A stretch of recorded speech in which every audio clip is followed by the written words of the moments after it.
It's not that complicated. You should stay in.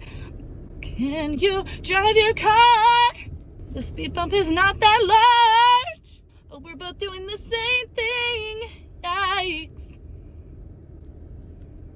Hello, guys, gals, and pals. We are on our Saturday morning commute. I am so excited for y'all to see this week's episode. I was able to snag some time from my coworker, my friend Molly. She is one of our pathologist assistants that I work with. I kind of alluded to talking with her about her job and how she found out about becoming a Path A.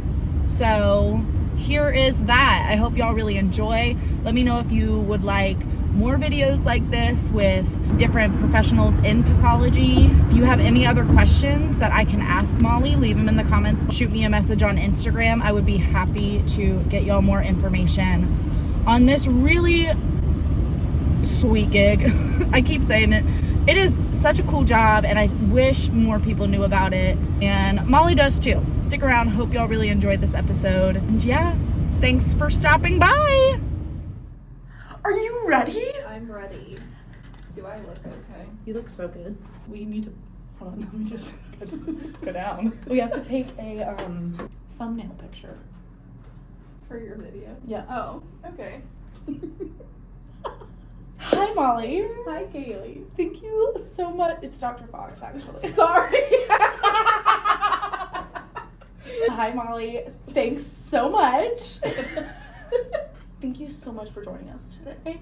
We're gonna do just like a Barbara Walters kind of like 2020-esque kind of thing. Okay. But really gonna be like a cute little 15-question shindig if you're down. I am.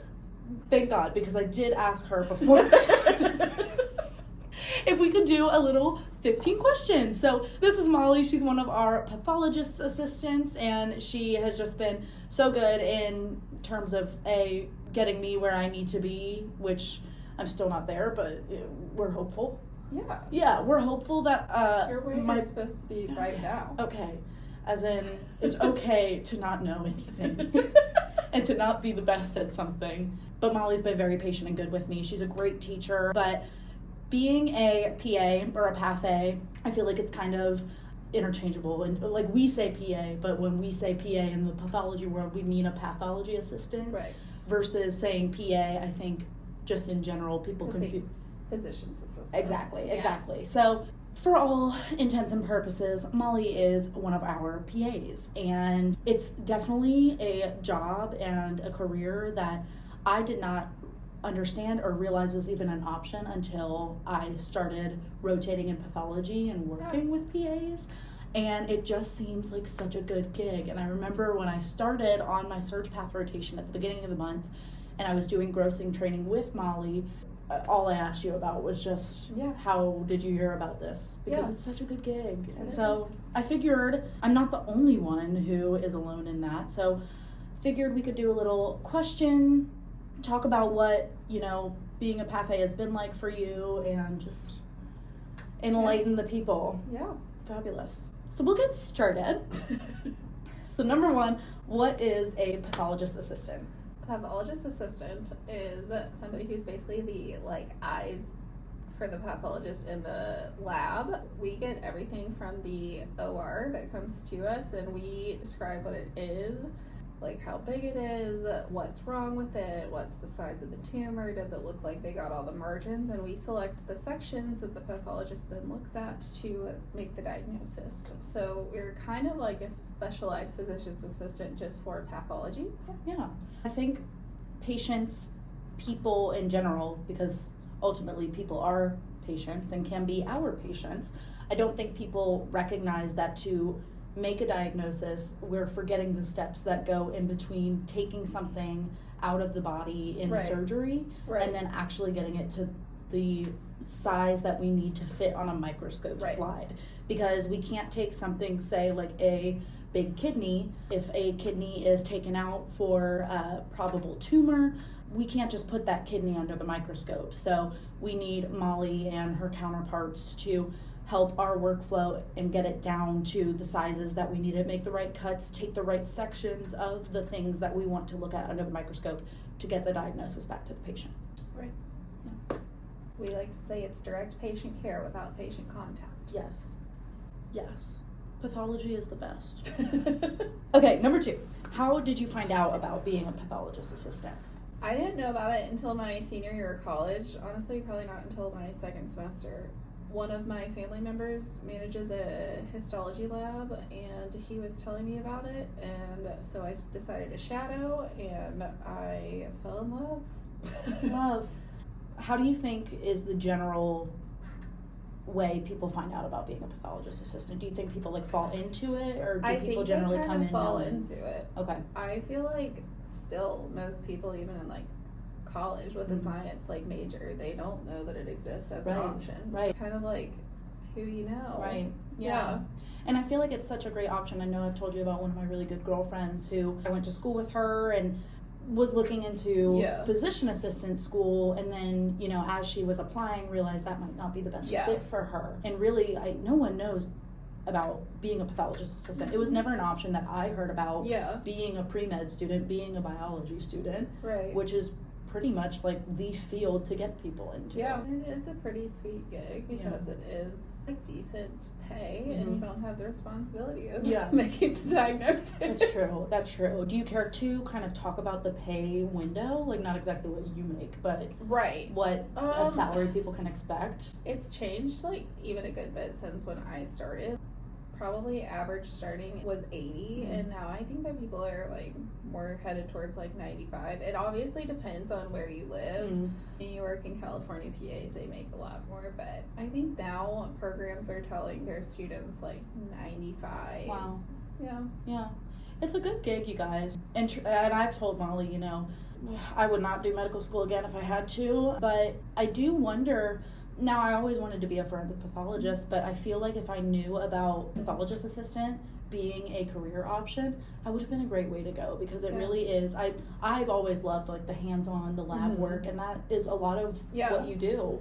While we're talking about that, do you think, and I have a similar question in here, but are there different pay grades for like working in public versus private? Private is like a big mixed bag. It kind of depends on the group and, like I said, where you live. Academic PAs, they just kind of like academics in general, like hospitals pay slightly less, but it just kind of depends on, as far as going private, it just depends on the group and what their expectations are and whether or not they have you work weekends. There is a slight pay difference, but private has more flexibility to work with you on like benefits and profit sharing and that kind of stuff. So there's pros and cons, and it just depends on the group. On that topic, where can a pathologist assistant work? And for reference, we are at an academic institution now, and you have a teaching role in the pathology program. Where are the places that we can find a PA? Most major hospitals and their pathology lab, you can find PAs in the morgue. There are autopsy specialized PAs, and then there are some PAs that work in industry. Certain like biotech companies have PAs as like subject matter experts, depending on what studies they're doing. Cool. Back to how you found out about being a pathologist assistant. When you were going to school, what other career options were you thinking about? I went to undergrad thinking I was going to be a pharmacist. I worked at a pharmacy at home, and I liked the like hands-on work. And then when I realized that pharmacists do more of like the checking and the making sure that nobody gets the wrong meds, I was like, well, that's not as interesting. I shadowed occupational therapy for a while, and I was like, I don't have that patience. Sure. I explored quite a few different avenues. Nice. What is the training like to become a PA? It's a 2-year master's program, so you have an undergraduate and like a applicable degree. Mine was just a general biology. 2-year master's, my particular program, and I think almost all of them are 1 year of didactic and 1 year of rotations. And then you have a board exam. There were uncertified PAs. A lot of them had the opportunity, like years ago, to be grandfathered in if they sat for the exam, and most places now insist on having a certified PA. There are places that are desperate and will have on-the-job trained, but Okay. Coming out of school, how is the job market when you graduate? It is, even now, there's still always open positions. You have to be flexible on where you want. If you're like pretty set on a certain geographical location, it might be a little harder to find a job, but the job market is pretty great if you are willing to go anywhere. Awesome. Keeping that kind of question in mind, navigating into the next question with being willing to go somewhere, being willing to adapt, are there a lot of pathologist assistant programs? They keep popping up like more and more. When I went to school, there was about 7. Wow. And then a couple in Canada. And now I'd have to check the website. But there's a lot of new programs that are popping up. Though a lot of them are centered on the East Coast. There's one in California.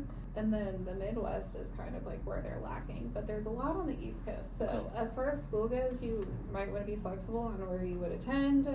But there are, I don't know, probably like 18 programs there. Nice. And I feel like when you keep in mind that the job market is so good, you know, sacrificing the 2 years to go to a program that is maybe, if you're a person who's never moved away from where you've grown up or pretty content where you are, want to stay in the city you're in, I'm sure it can be discouraging when there are select programs, but the fact that the job market is so good, there's a high likelihood that you can go back to where you want.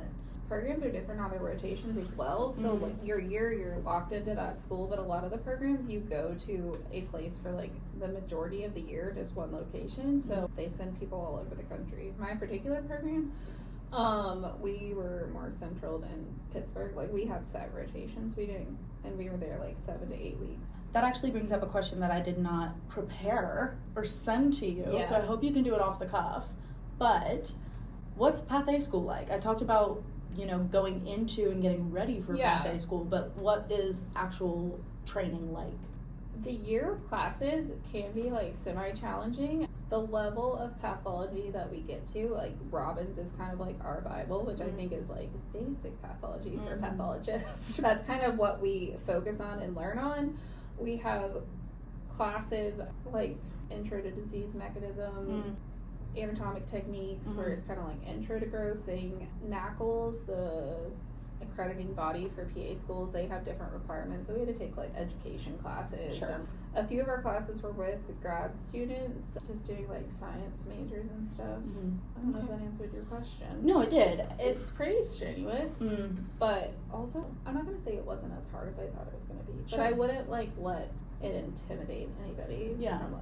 I think I would say the same thing about med school. I think when you get into those, especially the first 2 didactic years, yes, it's overwhelming, and yes, one of my professors like to say, drinking from a fire hose, it can feel like that. But I mean, once you get used to the pace that it's coming in, you just get through it. And once you find what works for you, your study schedule and everything, by the time that's done, the year's over. But would you say it's generally set up into like a didactic and a clinical year, or a didactic? Okay. It's 1 year classes and 1 year rotations. Okay. That's pretty standard across the board for PA schools. What are your rotations like? Like I said, it kind of depends on the program that you go to.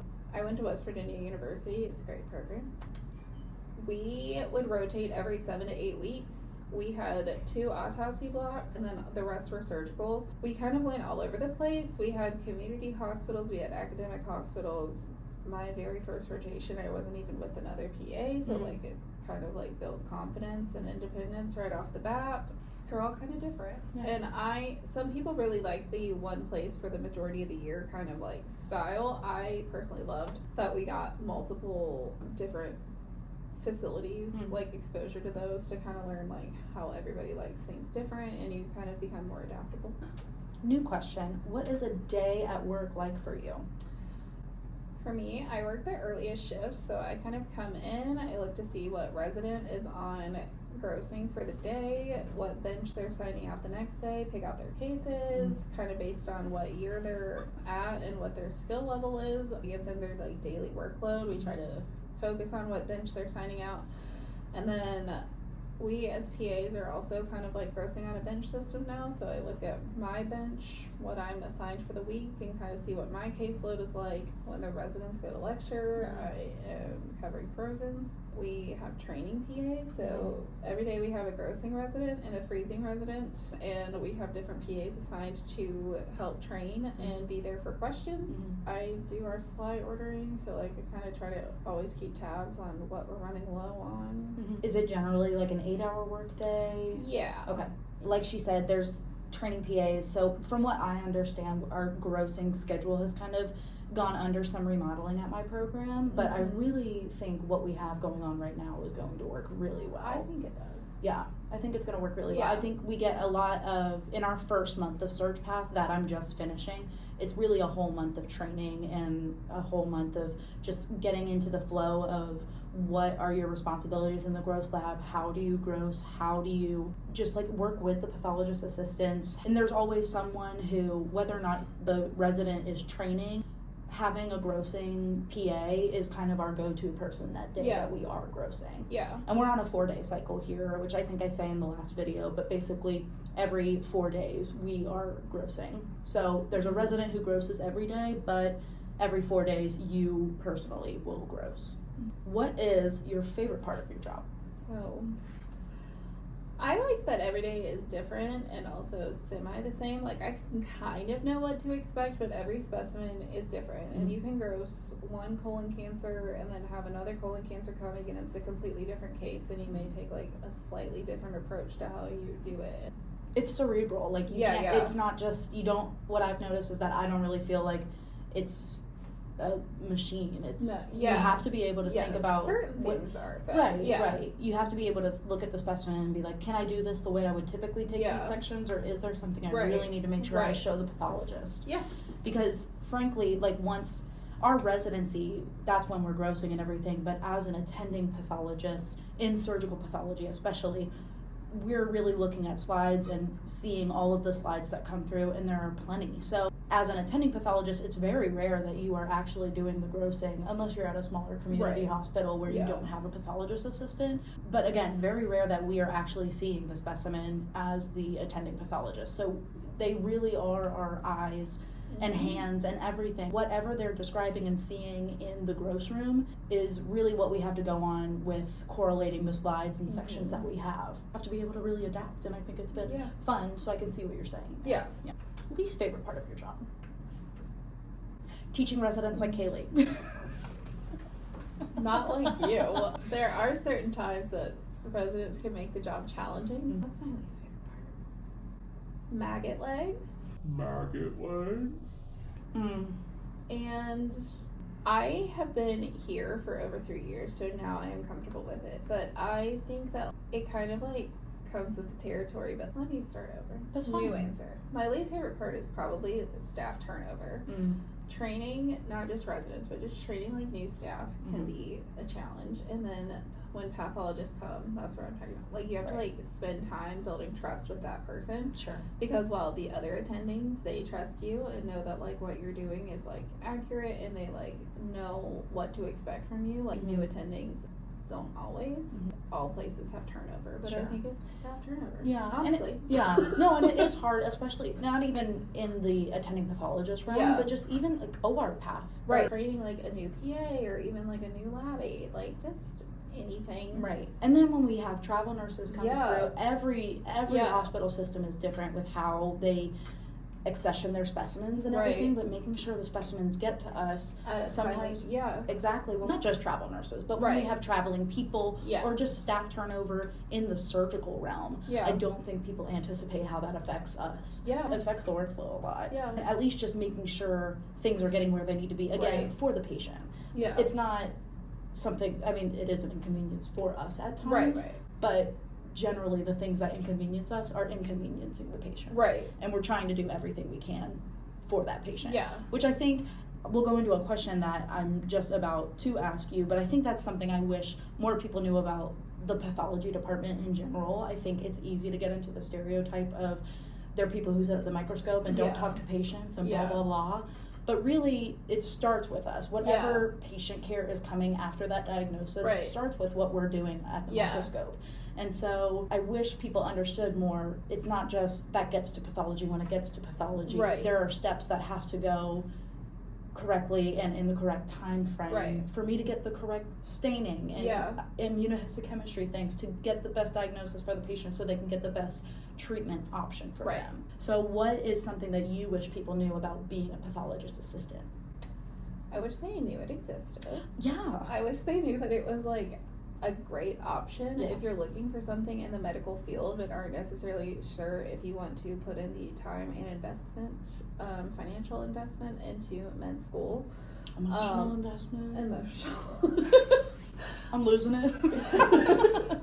Yeah, I think that people just need to see that it's an option. Yeah. And like, I feel like sometimes people hear pathology and they just think like gross things. And like, yeah, what I do is called grossing, but like, I don't know, never once did I think that I would be like completely comfortable like grossing like a leg. Right. And I'm like, yeah, whatever. Right. I mean, that's why that's gross. Pathology with Dr. Fox. It can be gross, but it's also it's like so human, and we all have these parts. You put your gloves on and all of a sudden you don't care. It's fixed in formalin. It's less gross for sure. Yeah. I mean, there are some things that just formalin can't fix, but like a maggot. Oh, like a maggot on a fresh leg. Hate when they're still warm. Ugh, I had a fresh boob the other day. Boobs and ovaries are always the warmest. Don't love it. Yeah. Don't love it. What do you wish pathologists knew about being a pathologist assistant? I wish that they knew that not everything is as straightforward as like the one specimen you saw in your training. Right. There are a lot of factors that go into grossing a case, and I don't know. Sometimes I think that they grossed one or two in their residency and they knew exactly how that went. Why didn't that go that way for you? Right. I do think I understand my mindset when I'm actually grossing and dictating and describing what I'm seeing. Yeah. And then I've sat with attendings and it's like, what do you mean this was how are you upper, outer, and central? And it's just like when you're in the moment trying to describe what it is, it's like this is how I would describe it. But then reading it is like okay, you're one or the other kind of thing. I also wish pathologists understood that I spend a lot of time and brain power making my gross description, so read it. Read it. Yes. And I think, and that's what I'm saying with this is I try to be very mindful of like how I felt as a medical student when I worked with certain attendings, how other health professionals made me feel as a medical student, and I never want to make a medical student or a trainee feel that way. I try to take into account like how do I feel when I'm trying to describe what I'm grossing, and it's complicated. Our words, sometimes we don't understand our words, or we like our words for certain things, but it's like if I say this, it's too on the nose. So I want to keep yawn girl. She works so hard. But I want to keep in mind, how did I feel when I was grossing? And sometimes I was like, dang, I was talking out of my ass. I want to feel that way when I see a dictation that might be like, kind of talking out of your ass there. But I've done it too. And I think the further away from residency and into your practice you get as a pathologist, you start to lose that. So now I'm going to have this video to cement that, and you can come back for me. Okay.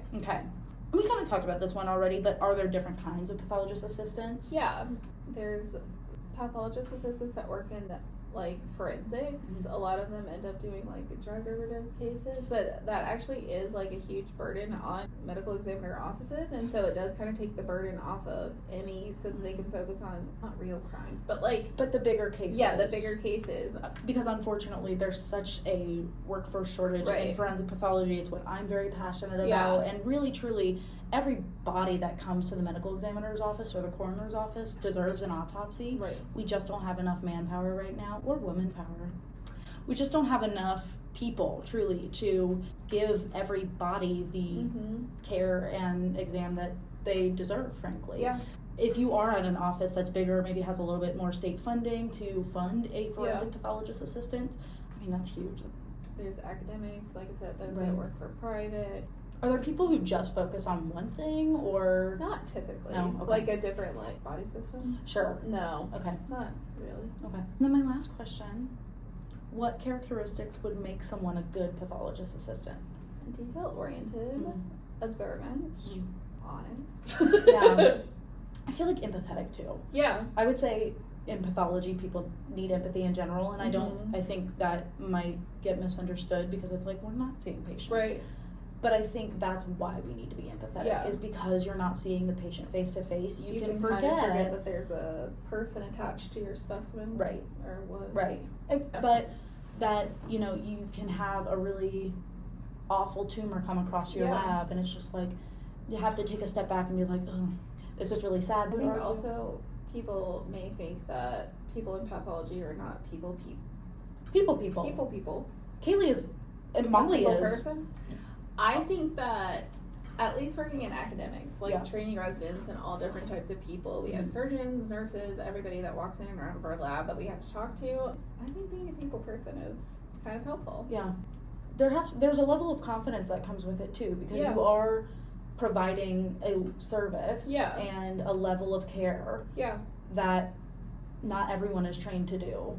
So I'm just really thankful for you. I'm thankful for all of our pathology assistants. You make my job fun. Oh my gosh, you make my job fun. I love my days grossing with Molly. Thank you so much. Is there anything else you have or anything we missed? I don't think so. Fabulous. Yeah. Come back and see us.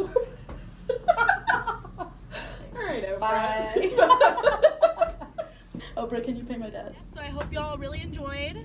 I adore Molly. She's so fun. She makes the work day so much easier. I've been doing a lot of training with her and just learning how to gross specimens. It's been a crazy month. My next month is another month of Surge Path. However, Kaylee is on her own. So let's see if I really got trained. Let's see if I figured out how to do anything. I'm sure it'll be an interesting month. I'm sure I will learn a lot. I'm going to be on head and neck, thoracic, and GI MSK, so gastrointestinal musculoskeletal specimens I know. So hopefully I learned some stuff. Those are definitely weak spots for me in terms of like my system understanding or interest, really. So maybe something will surprise me. Excited to learn some stuff. Excited to hopefully get a little bit more comfortable and confident. I feel like every month it's been a little bit, it's a slow process for sure, but every month, and mind you, there's only been 2 of them, I'm feeling more comfortable being uncomfortable, more comfortable not having to know everything and not having to be the best, which is fine. I will catch y'all in 2 more weeks. Make sure you like this video, share with your friends in medicine, comment what you want to see next. Check me out on Instagram. That's Gross Pathology with Dr. Fox. Also on TikTok. I don't know what my TikTok handle is, but I will put it in here, and it'll be in the bio below. Catch y'all later!